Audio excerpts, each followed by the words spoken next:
Quando a cirurgia de redução do estômago ou a cirurgia bariátrica, é indicada, quais técnicas estão disponíveis no mercado? Quais as vantagens e desvantagens desse procedimento? Para falar sobre esse assunto, eu recebo o cirurgião bariátrico Henrique Eloy.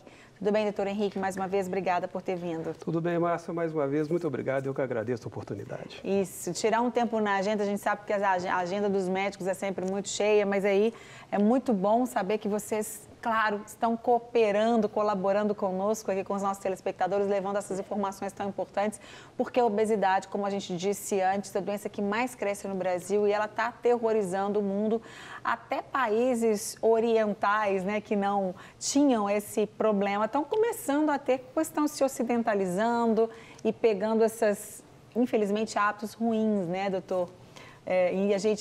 Doutor Henrique, então a gente está aqui hoje para aprender mais, para alertar as pessoas, para lembrar pessoas que já sabem de muitas coisas que a gente vai falar hoje, mas não tomaram ainda suas decisões importantes, É verdade, Márcia. Como você bem disse, a obesidade é hoje a principal doença do mundo inteiro.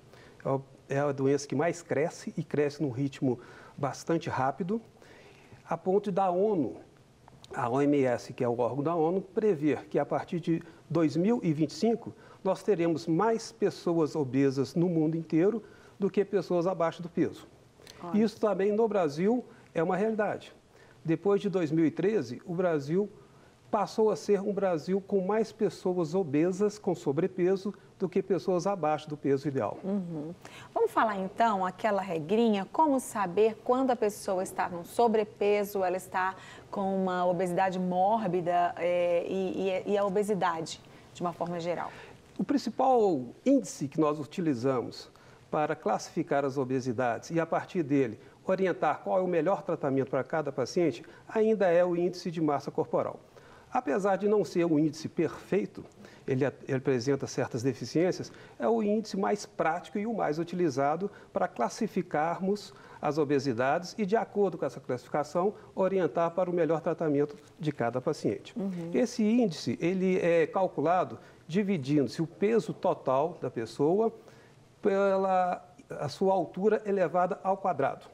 Através dessa conta, nós vamos classificar as pessoas em sobrepeso, quando elas têm um IMC entre 25 e 30, obesidade leve entre 30 e 35, obesidade que nós chamamos moderada ou de grau 2, de 35 a 40, e, finalmente, a obesidade chamada severa, grave e, por isso mesmo, também chamada de mórbida, aquelas pessoas que estão no grau 3, ou seja, com o seu IMC acima de 40.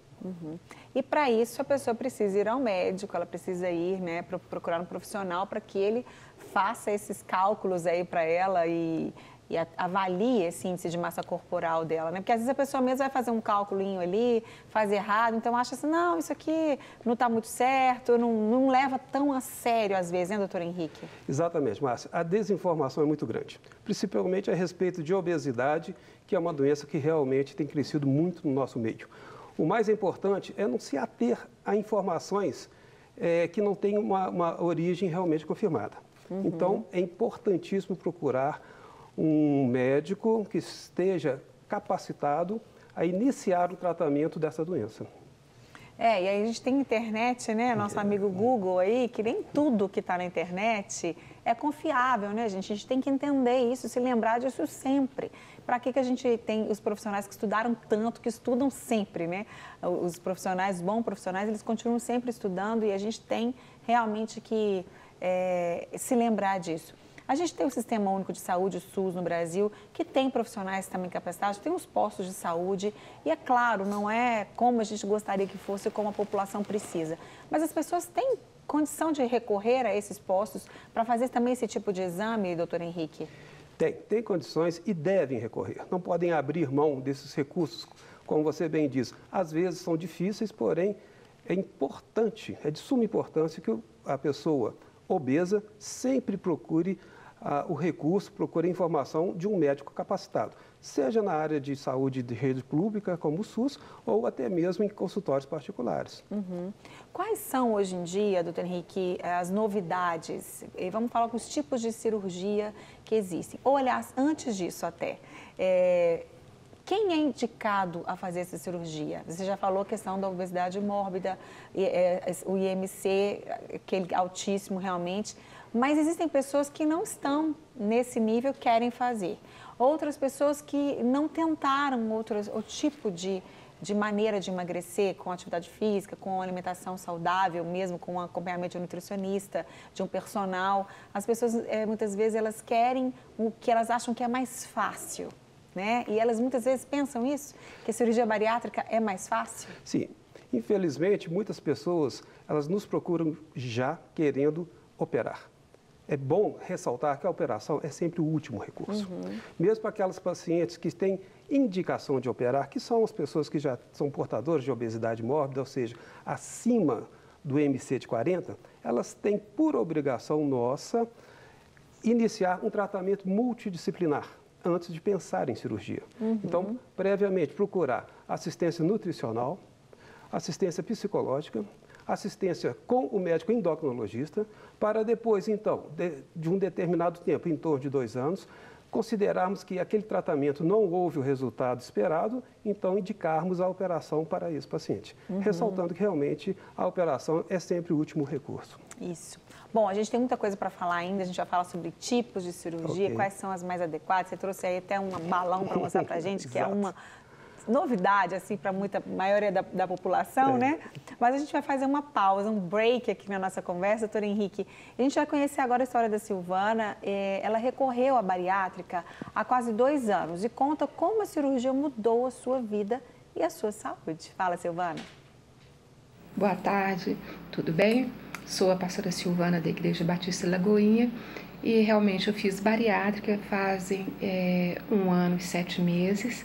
Estou bem, fiz por motivo de saúde, a pressão estava muito alta. Mesmo me medicando, eu estava tendo alterações que me faziam muito mal e constantemente indo ao hospital. Porém, após a bariátrica, houve melhora em vários setores da minha saúde, várias áreas da minha saúde. Estou bem comigo mesma, está sendo ótimo, não tenho mais o cansaço que tinha antes quando caminhava, estava andando a pé, e também até mesmo a fibromialgia teve uma melhora de uns 95% mais ou menos. Eu estou bem e no caso seu que está me ouvindo, se for por questão de saúde, te aconselho realmente a tomar uma posição, mas pensar bem antes, porque é uma mudança de hábito alimentar, mas realmente eu estou feliz por ter feito. Estou contente. E até mesmo para muitas outras coisas a gente fica muito melhor na autoestima e nos traz mais tranquilidade. É isso.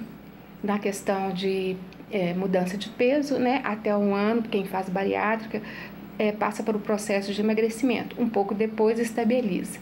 E no meu caso, até então, após estabilizar, eu não adquiri nenhum peso a mais, graças a Deus, espero que nunca, e caminhando nessa, com Cristo, amém? É uma boa, Deus te abençoe. Amém, Silvana, obrigada, querida, pelo seu carinho, pela sua participação, pelo seu depoimento, com certeza encorajador aí para muita gente. Continue firme nessa meta, né, de continuar mantendo a sua saúde, que é a melhor coisa, né? Com certeza a pessoa vê o ganho que tem, é uma outra vida, né, doutor Henrique? Eu acho que o depoimento da Silvana foi muito importante, porque ela chamou a atenção para a melhoria que a cirurgia bariátrica traz e a possibilidade de cura para diversas outras doenças, que nós chamamos de comorbidades, que são causadas pelo excesso de peso. Então, a cirurgia bariátrica, ela não tem só a intenção de fazer a pessoa perder peso. Ela também possibilita a cura de diversas outras doenças que são ocasionadas pelo excesso de peso. E agora a gente vai falar sobre a alimentação após a cirurgia bariátrica, aquela de redução do estômago, que é o nosso assunto no programa hoje. Quais alimentos não podem faltar no cardápio? Quais são proibidos? Vamos saber agora com a nutricionista Renata Rodrigues quais cuidados a pessoa que se submeteu a essa cirurgia tem que tomar, além dos que todos nós temos, né, Renata? Obrigada, querida. Tudo bem? Obrigada por ter vindo. Mais uma vez, muito obrigada. E realmente, as pessoas que se submetem a essa cirurgia, uma cirurgia todas as cirurgias, né, gente, elas não são nada simples, mas essa é uma cirurgia que para aquela pessoa que já estava com necessidade de fazer a cirurgia bariátrica, quer dizer que ela estava com um sobrepeso muito grande, ela estava muitas vezes até, como o doutor Henrique já explicou para a gente, com a obesidade mórbida mesmo, ou seja, ela já estava acostumada com hábitos alimentares totalmente diferentes do ideal, longe do ideal. Elas estavam comendo muito mais, né, do que deveriam. Então, existe esse relaxamento que a gente brinca, né, que o estômago fica relaxado, né, doutor Henrique? E aí, quer dizer, depois ela tem... Por isso que o doutor Henrique comentou com a gente, pra gente, né, gente, antes da gente finalizar, que tem que ter um trabalho multidisciplinar antes para tentar não chegar à cirurgia. E se for realmente necessário, a pessoa tem que mudar a maneira de pensar, né? É uma mudança radical. Então, a alimentação ela é completamente importante nesse processo. Quais são os cuidados, principais cuidados, então, que essa pessoa tem que tomar? Então, veja bem, como o doutor Henrique falou, a cirurgia bariátrica ela é mais uma opção de tratamento. A obesidade ainda não tem a cirurgia como curativa. E a gente tem que pensar, do ponto de vista nutricional, que uma pessoa que opera ou que não opera, ela vai depender de dieta adequada, né, e do acompanhamento multidisciplinar, né, para o resto da vida. Então, o negócio é o seguinte, independente da técnica cirúrgica que vai ser feita, o estômago vai ficar muito reduzido, né? Ou vai mexer só no estômago, ou fazer algum desvio no intestino, e com isso, a gente fica com algum prejuízo na absorção de vários nutrientes. E a gente sabe que vitamina e mineral, a gente precisa comer todo dia, porque a gente não tem essa capacidade de estocar. E nesse estômago bem pequenininho, você concorda comigo que tem que estar ali o mais nutritivo possível? Verdade. Né? Então, já que cabe pouco, que seja qualidade, não a quantidade. Exatamente. Então, a alimentação tem papel crucial aí para evitar complicação, deficiência nutricional tardia, né? Existem deficiências nutricionais, por exemplo, como a falta da vitamina B12, que acontece muito nessa cirurgia, que se a gente não detectar precocemente ou não tratar, a pessoa pode até ter uma neuropatia, perder movimento de perna. Então, é sério. Mas tem jeito. Mas tem jeito. Bom. Então, vamos falar quais são os alimentos assim, que não podem faltar na dieta de principalmente quem fez a cirurgia bariátrica. Então, bom, a gente sabe hoje que tanto no pré e no pós-operatório, às vezes tem algumas deficiências que já acontecem, tá? O que a gente mais observa é deficiência de ferro, deficiência de vitamina D, deficiência de cálcio, de vitamina B12, de zinco, né? Muita gente não sabe, mas os bariátricos que operam ficam apavorados, principalmente as mulheres, ai, meu cabelo vai cair. E assim, isso acontece pelo estresse mesmo da cirurgia ou por deficiência de zinco. Então, se a gente consegue reverter esse quadro, isso aí costuma dar uma minimizada. Então, a gente tem que ter sempre alimentos-fonte, né? Então, assim, eu acho que além da alimentação ser muito variada, né, muito rica, tem algumas coisas que a gente não pode esquecer. Então, eu trouxe aqui algumas opções, por exemplo, que vai desde o início aí da dieta líquida, né? Porque o paciente, logo depois que ele opera, ele vai ter que ficar numa dieta líquida, que é coada, que é liquidificada, para dar o repouso gástrico, porque o seu estômago precisa cicatrizar com sossego. Né? Verdade. Então, nessa primeira fase, que normalmente dura 15 dias, ou pode durar um pouquinho mais, dependendo da adaptação de cada um, né? Não tem muita regra, a gente pede para usar só alimento líquido. Então, o que seria nessa fase? Suco diluído, água de coco, isotônico, sopa batida, batida no liquidificador e coada, tá? Então é bem líquido mesmo, É né? líquido praticamente sem resíduo, tá? E uma das melhores coisas aí que a gente pode usar como líquido é suco de fruta natural diluído e água de coco. É verdade. Né? Porque, querendo ou não, é comida de verdade. É melhor do que ficar usando alguma coisa industrializada. Com certeza. A gente também permite leite e iogurte dependendo da adaptação do paciente. Tá? A gente pede nesses primeiros 15 dias para a gente ter uma restrição de lactose, não porque todo mundo tem que restringir lactose, porque realmente não tem, a gente só restringe em caso de intolerância, mas é porque o estômago precisa de sossego, então o mínimo trabalho que ele tiver ali, toda a energia que ele puder ter para poder fazer o processo de cicatrização é melhor. Tá? Legal. Então a gente permite leite desnatado, leite vegetal, leite de soja, leite de arroz, o iogurte que está do lado de lá, eu prefiro que seja sempre aquele iogurte natural desnatado, que é o branquinho, sem sabor, tá? Que tem até um saborzinho azedo. Aí, nesse caso, se precisar, a gente indica adoçante, de preferência adoçante natural, tá? Então, a base da alimentação líquida é isso. Evitando fruta cítrica nesses primeiros 15 dias, porque pode causar algum tipo de irritação. Café também a gente pede para evitar, chá verde, chá mate, chá preto, né? Por causa do processo aí de cicatrização. Então, nessa primeira fase, a gente vai do líquido mesmo. Passou aí esses 15 dias, se tudo estiver bem, se ele estiver bem adaptado, ele volta no consultório e a gente começa a evoluir para a fase pastosa, tá? O que entra nessa fase pastosa? Aí a gente já vai começar a usar fruta macia amassada.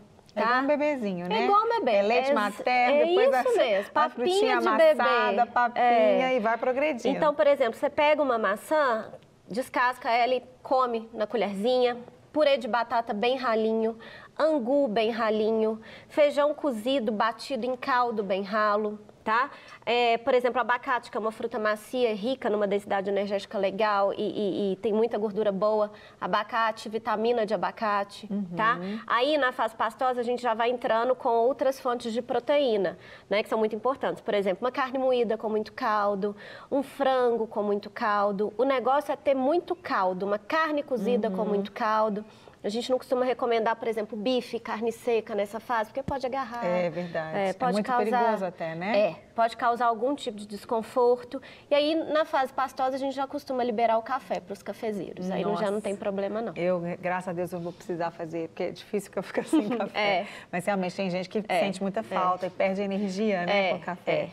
Então, realmente, é claro que a gente sabe, né, gente, que quem se submete a uma cirurgia bariátrica tem esse acompanhamento multidisciplinar, como já foi dito pelo doutor Henrique, e Renata está falando aqui como nutricionista, porque é um acompanhamento que tem que ser feito né, antes da cirurgia, durante a cirurgia tem esse acompanhamento e principalmente esse logo após. Você não vai decidir isso tudo sozinha, agora o que eu vou fazer, como que eu vou comer. Tem que ter esse acompanhamento profissional, que é fundamental para que você realmente tenha essa cicatrização ideal e tudo corra bem. Porque se as pessoas não cuidarem, pode ter algum problema e problemas sérios, né, gente? E por causa de bobagem, né? Então a gente fala antes, durante e depois, né? E é um tratamento que deve ser mantido para o resto da vida.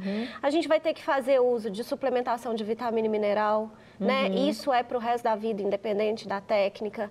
Eu gosto muito de falar com os meus pacientes que um paciente bariátrico que funciona é aquele que eu consigo manter só com polivitamínico, que eu não preciso dar vitamina D, que eu não preciso dar vitamina B12, eu não preciso dar ferro nem cálcio isoladamente. E a gente sabe hoje que a absorção desse tipo de nutriente via alimento é muito maior e muito melhor. E muito mais barato. É verdade. Né? Então, muito mais saudável. É priorizar a comida de verdade.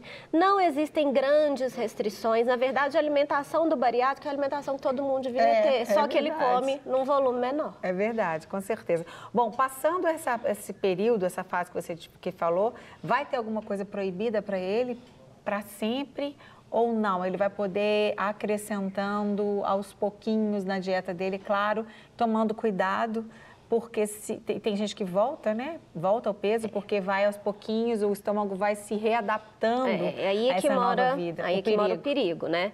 Os primeiros 2 anos de cirurgia são cruciais. Eu gosto de dizer que, assim, se a gente conseguir perder grande parte do excesso de peso no primeiro ano, já é meio caminho andado. Porque depois o organismo da gente é muito perfeito. Depois ele estabiliza. E aí é que entra o desafio. Né? Então, se passou 2 anos de cirurgia, ele já não tiver com uma boa reeducação alimentar, se ele não tiver com uma prática de atividade física legal, com a cabeça legal, não abandonando o tratamento médico, né? A tendência ao sucesso é muito grande, é muito grande. Que bom. Muito bom, Renata, muito obrigada, querida. Aprendemos bastante. Muito obrigada. Daqui a pouco a gente encontra ali para provar aquela delícia do soufflé, né? Bom demais. Bom, assim como a Silvana, a Luciana também fez a cirurgia de redução de estômago, mas voltou a engordar e se arrepende da cirurgia. Vamos ver. Meu nome é Luciana, fiz uma cirurgia bariátrica há 8 anos atrás. Eu me dei de presente de aniversário essa bariátrica. Eu já tinha feito todos os tipos de dietas, tomado todos os remédios para inibidores de apetite. Eu perdia peso, com o passar do tempo eu recuperava eles novamente. Aí eu me dei de presente no dia de aniversário uma bariátrica. Só que você acha que está resolvendo seus problemas com a bariátrica. Passado um ano e meio, mais ou menos, eu voltei a ganhar peso. E com muita facilidade. Ainda bem que eu percebi a tempo. Eu cheguei a recuperar 20 quilos desse peso que eu perdi. Eu só não recuperei mais porque eu estou sempre vigilante, eu faço academia, eu faço dieta, eu faço tudo o que eu posso fazer. Mas se eu não tivesse percebido a tempo, eu já tinha recuperado tudo que eu ganhei e mais um pouco. Porque a bariátrica, você acha que ela vai resolver seus problemas.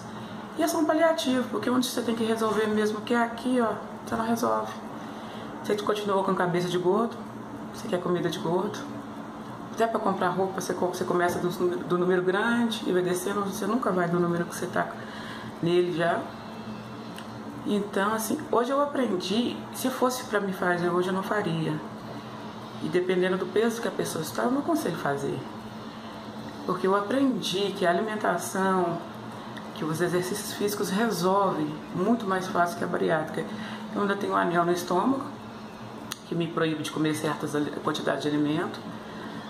Dependendo da quantidade, eu ainda me dou muito bem, porque eu não passo mal não, mas eu tenho uma amiga que passa muito mal.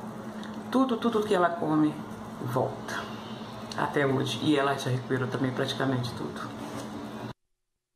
Beijo, Luciana. Isso mesmo, continue cuidando da sua saúde, né? Que é o mais importante, como você disse, está controlando, que você vá sempre ao médico, procure saber como é que estão os seus índices aí, né? E que Deus te abençoe, que você possa estar feliz. Bom, o doutor Henrique Eloy está aqui com a gente, ele é gastroenterologista e a gente já conversou sobre esse assunto no começo do programa. E por que algumas pessoas, então, elas continuam, às vezes, doutor Henrique, durante muito tempo passando mal, elas não se adaptam. Claro que a gente sabe que ser humano não é matemática, cada um é um, exato. Não é? Uhum. E aí realmente podem acontecer algumas diferenças de reações na mesma cirurgia, etc. É por isso ou existem outros motivos? A pessoa não estou falando que é o caso da Luciana, né, Luciana? Mas as pessoas não cuidam direito, não fazem um pós-operatório devido, adequado. Márcia, aproveitando a fala da Renata, que é uma das nutricionistas com maior experiência em cirurgia bariátrica que eu conheço, e ela chamou a atenção para um ponto fundamental.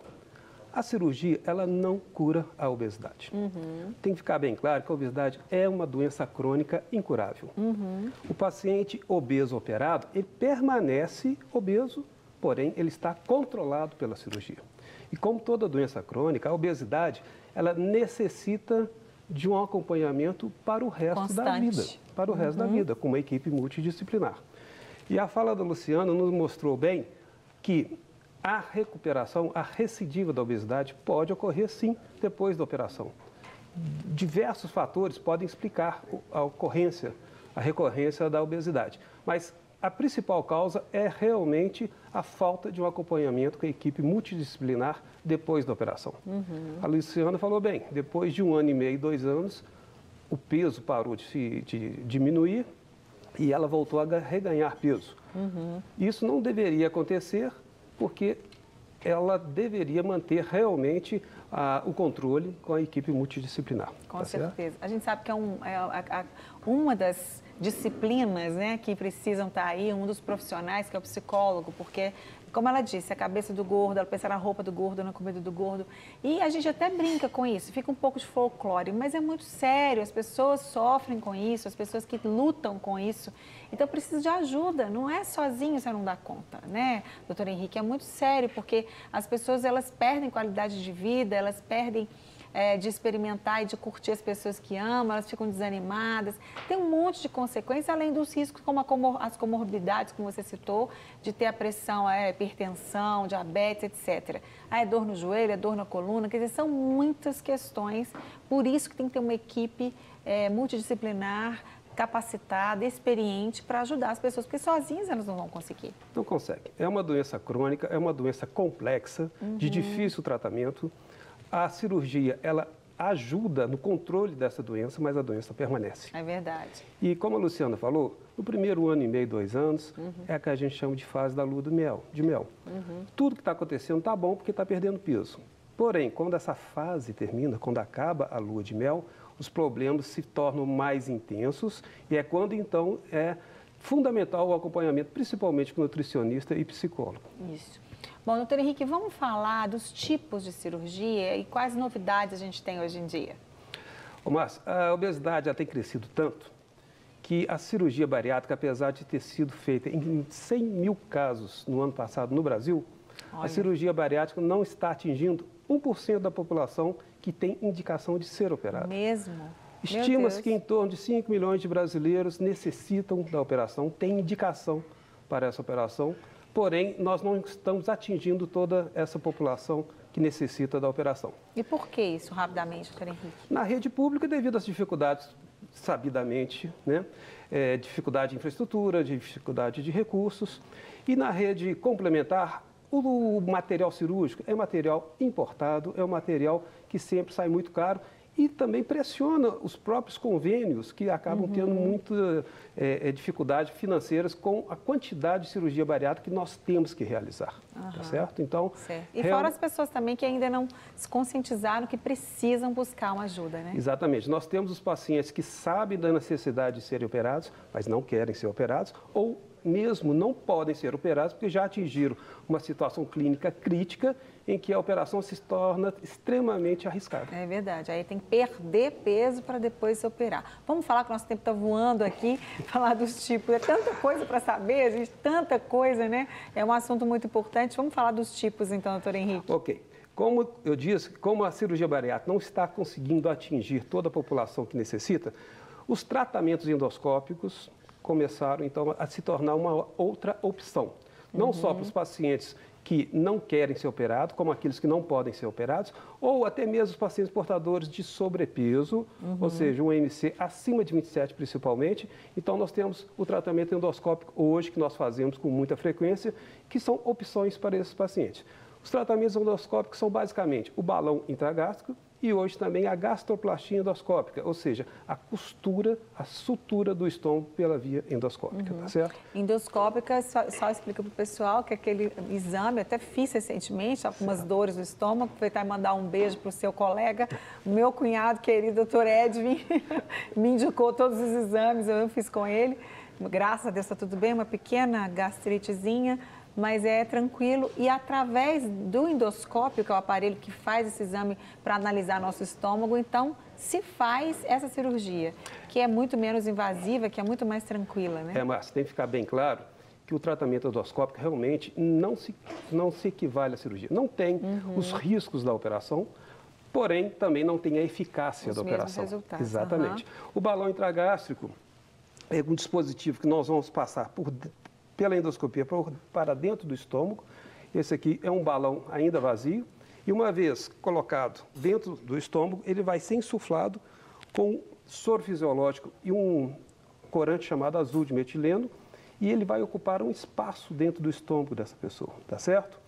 A vantagem é que não é um tratamento cirúrgico, apresenta pouquíssimos riscos e a perda de peso realmente é bem menor do que a gastroplastia endoscópica e a operação. Uma grande desvantagem do balão é que ele tem um tempo limitado. Ele só pode ficar, no máximo, 1 ano dentro da pessoa. Mostrou o balão, gente? Eu não vi. Mostrou direitinho? Mostrou sim, doutor Henrique. Okay. Obrigada. Então, no máximo 1 ano, ele tem que ficar ali. Quer dizer, que é para dar um empurrão na pessoa, verdade, né? Uma ajuda para a pessoa. Tem que ficar bem claro que o balão não vai emagrecer a pessoa. Quem vai emagrecer a pessoa é a mudança comportamental que essa pessoa tem que ter. Qualquer que seja o tratamento indicado, seja endoscópico ou cirúrgico, o resultado depende diretamente do comprometimento da pessoa com o tratamento. Então, é assim com o balão, é assim com a gastroplastia endoscópica e será assim também com o tratamento cirúrgico. Não quer ficar um segundo por fora da nossa programação? Agora você pode nos acompanhar através das plataformas digitais. Não perca tempo, acesse, curta e siga-nos. Fique por dentro de tudo o que acontece por aqui. Rede Super, inspirando você.